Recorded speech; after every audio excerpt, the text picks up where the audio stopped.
Sierra Spirit Award was created to celebrate the pioneering spirit, just like Dave McCoy, who started the Mammoth Mountain ski area over 70 years ago, who came up with a dream, who had a concept, who planned it, and literally built it with his own two hands. Our recipient tonight exemplifies that spirit with her own life's work. After her becoming the youngest woman and the first deaf actress to win an Academy Award, she went on to a glittering career in Hollywood. She became a trailblazer for the deaf community, fighting for authentic representation in Hollywood and in film and television. And she also taught us that deaf stories are universal stories. She is widely known as the greatest actress of her career. She has shared her professional and personal challenges in life with us bravely and openly. She has given people the opportunity to heal from that and given them the courage to speak out themselves. I want you to please help me by waving your hands to welcome this year's recipient, Miss Marlee Matlin.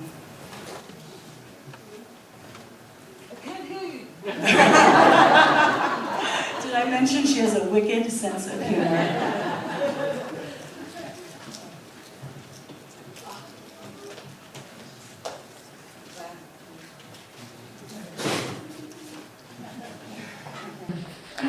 This award is for you, and hopefully you'll keep it in your home here in Mammoth Lakes.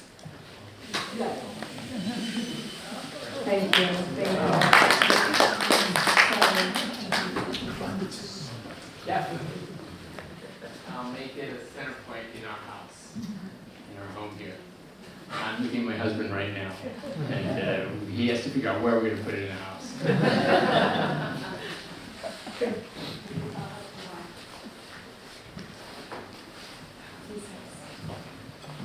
Okay, let's get this started.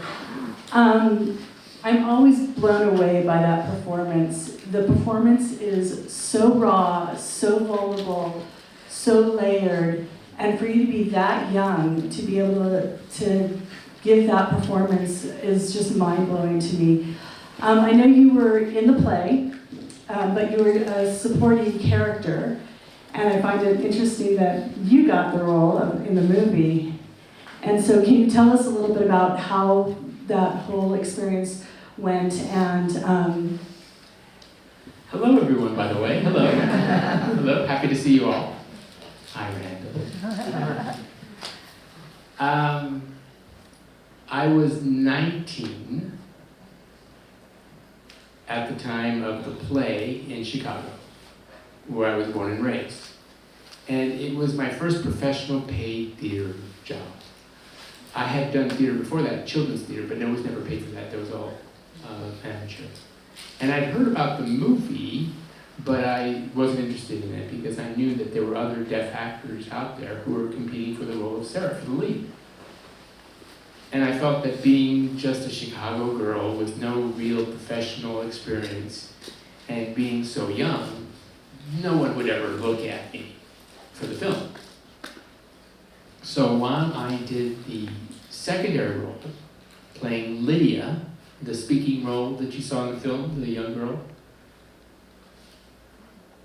on opening night, Gretchen Rennell, a casting director, sent someone out there to see us and had all of us the next day put on tape in our respective roles. And I did my thing. And I was, of course, rooting for the lead actress. Her name is Janice Cole. She's a very talented actress. She might have been at the time 20-ish, older than me, perfect for the role. That was the age they were looking for. I guess the role is somewhat close to 30. I mean, maybe I should feel insulted because they cast me so old. But anyway. So one thing happened after another, and Randa Haynes, who directed it, let me know that she was watching the tape and saw me in the background, and she wanted to know, who is that? Is that someone that we could have audition for the part? And so I was doing the play, and then I was traveling back and forth to New York, and then auditioning, and my understanding was very thrilled because I was never there. I turned 20 during the film.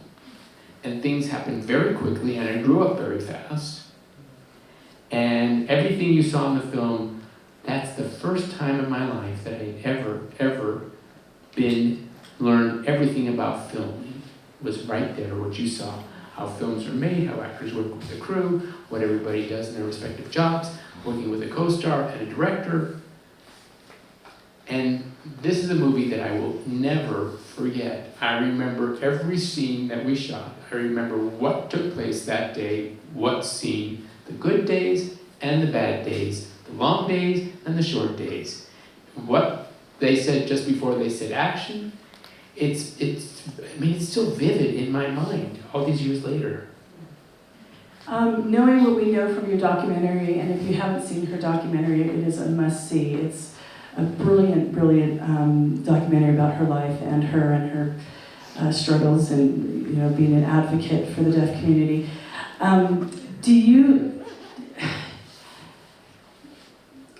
Is it hard for you to watch, given knowing the relationship that you went through with William Hurt?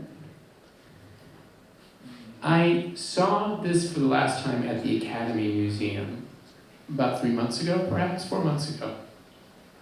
And it was the first time I watched it with the captions burned in. Thank you for having that, by the way, this version here with the captions burned in. And I told myself that would be the last time I would watch the film. Just to have a sense of closure. Obviously, I saw this just now because I was walking into the room when the end of the movie played. And yes, the memories come back when I watch this. But that's just part of my journey. It's a chapter of my life that I went through. I grew up there on that film. I'm still growing up, I can say that. But yeah. The performance... I didn't answer your question, right? I get it. I do get it. No, but I'm not shy about talking about it. It's just that it's in my documentary. Yeah. I want to urge them to see the documentary. But you understand, I was 19, he was 35. So a lot of factors were taking place during the shooting of this film. Me being a young girl, trying to get sober, which now I have 39 years of sobriety, by the way. Thank you. Learning about everything, all in a period of 3 months while we were shooting this film. But I'm still here. Yes, you are. You are. That's the answer you're getting. Oh, I'm hot. That performance for me is so exciting to watch because you literally cannot take your eyes off of you on that screen, and you're among some really heavy hitters, which is so mind-blowing. And the fact that it was your first film, you were learning about film, you were learning how to just get through all that. It's just amazing to me that you were able to really jump off the screen and take the spotlight away from these pros, and so well deserved for that Academy Award, because there's not many women at that age that would have been able to do that. So congratulations to you. Thank you. Yeah. Thank you. And yet, I think it also helped that I had nothing in my head about the industry. I had no knowledge of the industry. Nothing. So I'm looking at Randall Kleiser here. I mean, this is a guy who's so experienced as a director here, and he knows what it takes to make a film. And I knew nothing when I stepped onto this set. So that probably helped me, I think, a little bit, or a lot. I don't know. I had the right people to work with. Randa Haynes, who is amazing, she kicked my ass. She really was paying attention. She's an actor's director, or director's actor, whatever you say. Working with William Hurt was a challenge, and yet to this day, I still say that he was one amazing actor, brilliant actor. And I was lucky to have had the chance to work with him, that kind of actor. It was very tough. I mean, he's a method actor all the way. But then that's okay. I mean, I think I learned from the best, didn't I? Yes, you did. Yes, yes. And I have to say that I got the honor to work with Randall Kleiser here on another movie called It's My Party, and he's sitting right here in the front row. So Randall is on our jury for our narrative features, and he'll also be joining our panel on Saturday, so you'll want to join us for that. So let's, it's interesting to me also knowing I've seen Coda and then seeing these young actors in this movie and knowing they probably didn't have a lot of opportunity throughout the last 40 years. It's changing slowly, for all representation. Do you want to talk a little bit about how you think things are changing and how much more work we need to do? And I mean, things have changed in a very, very strange way to the point where, generations are learning about accessibility, representation, underrepresentation today, as opposed to way back then. In the old days, they didn't really. Attitudes have changed, and perspectives of our community have changed, but yet I think there's more fear, in using telling deaf stories, or using deaf actors, or people who happen to be deaf. I'm getting older, and I'm seeing it, and I'm feeling it, how they see me. They know who I am, they know my work, but yet they still, do this. They look at me, I'm not sure what, the industry is tough right now, as we all know. But it doesn't mean that I'm going to stop creating. It doesn't mean that I'm going to stop asking for meetings. It doesn't mean I'm going to stop doing what I love doing. I have to keep going. But yes, as you mentioned about the young actors who play the students in this film, interesting. None of them are ever worked as actors today. They did initially want to do another film. They had a ball. They had a blast doing this movie. They were wonderful people. The 4 boys and the 2 girls. Let's see. 3 is gone. Just 1 is left. The 2 women are still around, but only one of the male students is alive now. And I know they really, really wanted to be actors after Children of the Lesser God, but they weren't given the opportunity to do that. But there are more deaf actors out there now, directors, writers, and they are brilliant. It's just the opportunity to be given is not there. There's still so very little opportunities out there for them. I saw on the news they had a company that was using deaf people, I think it was a bakery, and the woman who owned the company was saying that the working force amongst the deaf people is incredibly low, and then the people that are actually able to work and get the jobs, it's even lower, the number of unemployment with deaf people. It's just really crazy and sad. And it is all over. It's systematic. It's systemic. And it's not for just deaf people, it's people with disabilities in general. A lot of people don't, they're just not giving the opportunities. What's going on in this world right now even, I can't even keep up with all the weird changes. But yet, people have asked me, how can I work? How can I get into this industry? And I'm like, oh gosh. Just believe in yourself. You have to network. You have to go out and meet people. You have to get through one person. You have to make things happen. I just recently had a meeting with a very, very high studio executive, number 2 at the studio. And she said, you just have to meet writers. And I looked at her and I said, really? But, people have different perspectives. If you're not, you have to be very ambitious. And with Coda, first of all, I felt that film was so universal because not only is it about family, but it's also about being okay with need. And I think in our culture, we have a hard time admitting and coming to terms and grips with needing somebody, especially as we get older, or if we have some kind of a disability, and leaning on somebody for that need. And I felt that was just such a beautiful story, and the way it was dealt with was just so beautiful. And it's interesting that it was actually a movie that was remade. It was Belgian movie first, right? That you guys remade, and I appreciate that you fought. I guess the studio was not on board with using all deaf actors, and you really fought for them. That's right. So what happened was Coda, as you said, let's talk about the first part. It was a universal story. Everybody could identify with the story on so many levels, whether you're talking about family dynamics, about music, knowing all, coming of age, all, talking about how deaf and hearing people come together. It was a perfect melding of all of this. This is how everyone wants, this is what we want to see. But yet we don't see it. Why does it have to happen with Coda, which I'm very, very, very proud of, but why do we have to make movies that have to highlight or that have to satisfy the audience that aren't disabled? Why are we making people feel comfortable with disabled stories or deaf stories from our perspective, from our life experiences, or not? Let's just make up stories that just don't have to be about, feeling for them, just like everybody else does. People don't make movies for hearing people, they just make movies. So why do we do that? Why do we do that?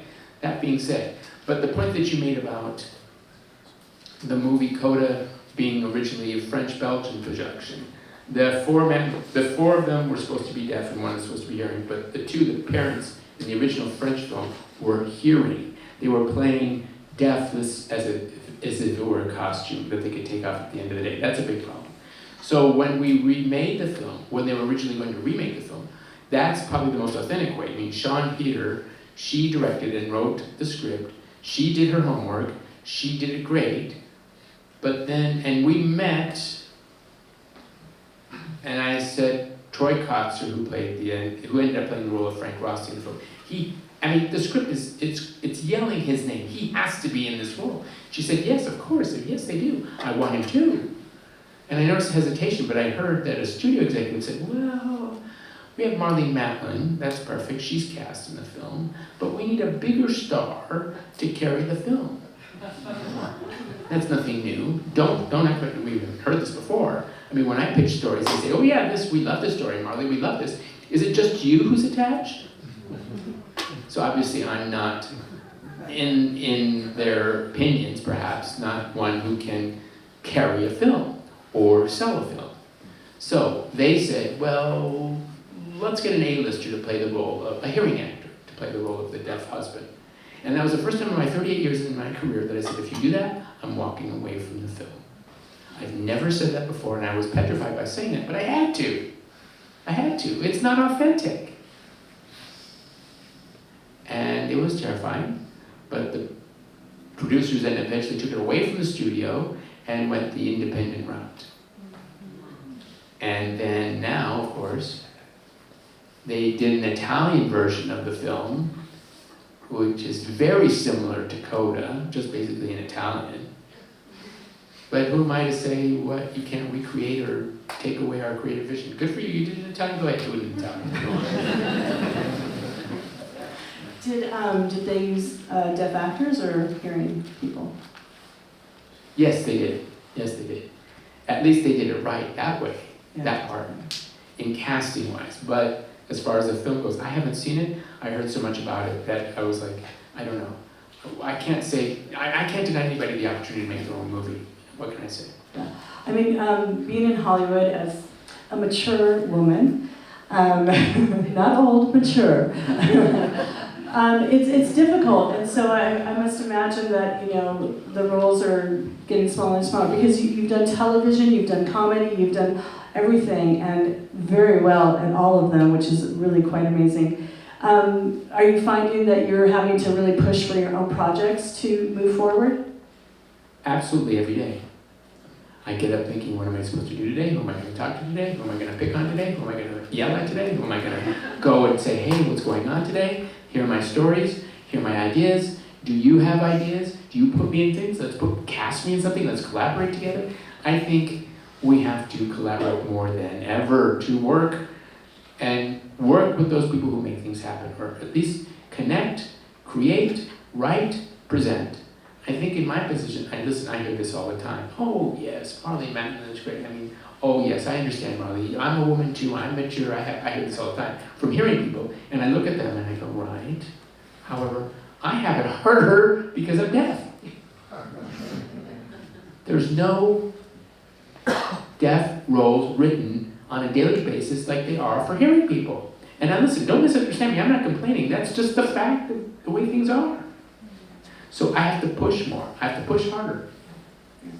And if I weren't an actress, I probably would own a candy shop. You would only what? Say it again? A candy shop. Oh, a candy shop. Well, I would be your customer because I love it. Good deal. I'd like to open it out to the... Not too late. I'm going to open it up to the audience. If anyone has a question, I'd love for you to raise your hand and we can... But I do need to point out, sorry. Randall did something. He's one of the few people who got me, my position, where he thought outside the box. For his film, It's My Party, which is based on a true story, or inspired by a true story, the sister was hearing in the original, the facts. I don't know how we approached you or you approached me, or maybe it was to our agent. He decided to change the role to make it deaf, to fit me. And that's all I know. I had a great time making this film, by the way. Brenda, can you explain what happened? I'm so proud to have worked with you, Marlee. You are the best, and I really think this was one of the best experiences I've ever had working with you. Thank you. Mwah. Oh my gosh. I'm available. Marlee said I'm available. Anyway, questions? Yes? Stacy? Is that you? Hello. She's signing hi. I can't see Marlee, but I see you. Hypothetically, if somebody who lived in Mammoth Lakes is a screenwriter and hypothetically wrote a film that includes many deaf people, hypothetically, how does such screenwriter get through the gatekeepers to get you the script? Anything is possible, so yes. You can figure out how to wait. We have the person right here who can tell you how to get to home right here. Thank you. It'd be fun to film here too, wouldn't it? Be fun to film here. Oh, yeah. I'll change the location. There's somebody behind you. Yes? There was a person over there next to you. You had a question? Yep. Oh, yes, thank you so much for being here, Marlee. I wanted to ask you about the character at the end. It was very moving to see how she explained to William Hurt how she wasn't feeling seen and she didn't want to let him in and she wanted to protect herself. And at the end, there seemed like a kind of forgiveness on her part, or an understanding of a part of herself. But how did, thinking of the role as an actress, how were you able to really contemplate making that huge leap of going back to him? It's funny, I think that's a great question. I think because I didn't know the process of how that last scene that you saw in the film was a reshoot. They changed the ending of the film. In terms of Sarah's journey, she was forgiving him, but I think she was forgiving herself too. She was grown up. She was growing up. That's what I think happened to her. I really haven't thought about that film in that way over 40 years, but now, that you mention it, it was a very touching final scene. They both agreed that it is possible to be together, and it is possible to move ahead as adults. But at the end of the day, this is a love story. And if you ask me, can we remake this film the same way? You cannot. Because it's a movie from the hearing perspective of a deaf person. And the way that they wrote it, and I do not mean to insult anyone, It's called total communication, which is signing and speaking at the same time. We don't do that. It's not my voice when he's doing my voice. So this is Jack as Marlee's business partner speaking. They showed the film in her documentary without his voiceover subtitled. It's just her signing and his voice removed. So you're watching the film with her signs being subtitled at the time, not after the fact. And it's a completely different film. Completely, it's like watching a film in another language, not being translated. Like, imagine watching a French film and somebody speaking French and then you repeat it, you repeat it, you repeat it, you repeat it. But when they took out his voice and just had her signing, that's the perspective. That's my voice. It's completely different. It's a game changer to watch it that way. They should really release it that way. That would be interesting. Two different versions. Yeah. Like what they did with Barbara Streisand's version of A Star. Is it A Star Storm? No. With the Way We Were. She had her own version that the studio didn't release, so she has two versions on the CD, on the DVD. One her version, one their version. They should do the same thing for you. It's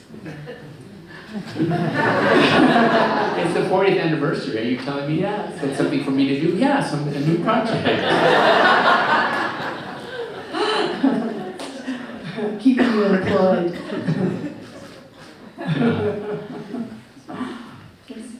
I was wondering if you could talk a little bit about your experience working with Piper Laurie. Piper Laurie. Oh my gosh, what a dream. Did you know her, Randall? Piper Laurie was, I mean, she's a legend. And I was so nervous to work with her. But she made it so easy for me at the beginning. And then I eventually calmed down. She's very sweet, very, very professional. She and Bill work well together, the two of them. I remember her being very gentle, but very professional.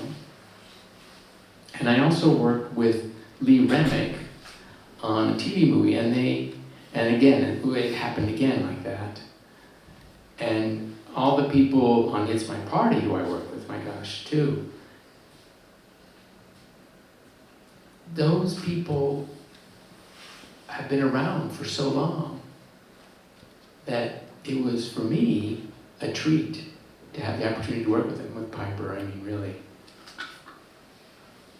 Very, very gentle. That's how I can describe her. I mean, she's very easy to work with, too. It's 40 years ago now. I'm thinking about it. My goodness.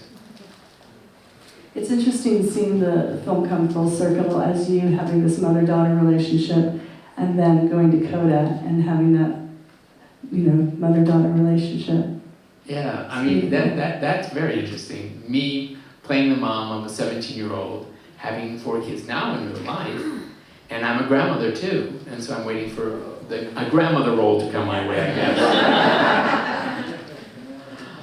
But yeah, it's nice. It's nice knowing that it's a new generation that's out there, and I'm one of the older generation types, but that's okay. You're like the Piper Laurie. Okay, no, I wouldn't go that far. Well, you're a great actress, and Hey, you're now... no, I get it. I feel like Phyllis Frelick, the role of Phyllis Frelick. Phyllis Frelick won the Tony for Children of Lesser God on Broadway. And Linda Bowe, who was on Sesame Street, she's in this film too, and they're that generation that I look up to. So now I'm in the generation that people look up to. It's beautiful. It is beautiful. Yeah. Unfortunately, I can't take any more questions. I'm so sorry. Marlee Matlin was so generous to come to Mammoth. She has to catch a 9:45 a.m. LAX airplane ticket, a flight to Chicago tomorrow morning. So we have to get them out of here. But I do want to thank you for everything that you have done in the Hollywood world, in the industry, for the deaf community, for humanity in general. Because like I said, deaf stories are universal stories. So what you do is for everybody, not just for the deaf community. So I want to thank you so much, and thank you for sharing your art with us and your craft, and I hope you'll come back again. Maybe Oh, with I another definitely film. will be back. I'll definitely be back. And congratulations to all the filmmakers who are here for the film festival. I'm looking forward to watching your films. Yeah, it's exciting. It's exciting to be in the film industry, to be in a film festival, for people to watch your work. Nothing better than that. So good luck and congratulations.